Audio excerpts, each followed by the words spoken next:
राज्यात 10 नोव्हेंबरपासून आचारसंहिता लागण्याची शक्यता आहे। राज्य निवडणूक आयोगाची उद्या बैठक आहे। सर्व जिल्हाधिकाऱ्यांकडून माहिती घेतली जाणार आहे। अधिकाऱ्यांच्या तयारीचा आढावा देखील घेतला जाईल।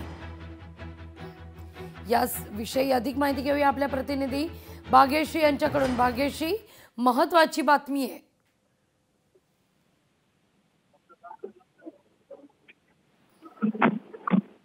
नक्कीच लाघवी, राज्यात 32 जिल्हा परिषदा आणि 331 पंचायत समित्यांचा पहिला टप्पा जो आहे तो निवडणुकांसाठी पार पडणार आहे।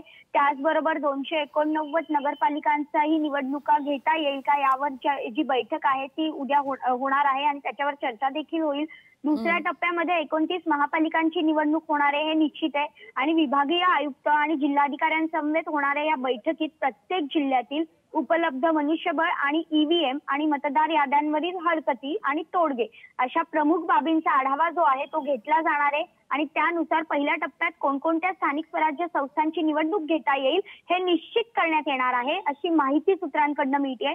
दरम्यान केंद्रीय निवडणूक आयोग देशातील 12 राज्य आणि केंद्रशासित प्रदेशांमध्ये मतदार याद्यांचे विशेष सखोल एसआयआर करणार आहे। त्यामुळे ही कार्यवाही देखील तितकीच महत्त्वाची आहे। त्याचबरोबर मवियाचा मोर्चा निघणार आहे तो 1 तारखेला निघणार आहे।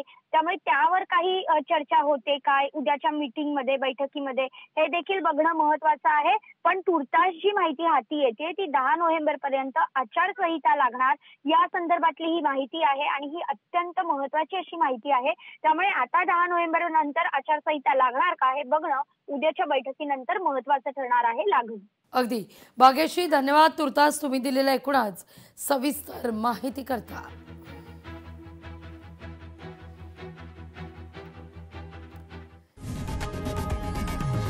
लोकशाही मराठी ऐका, पहा, जागरूक रहा।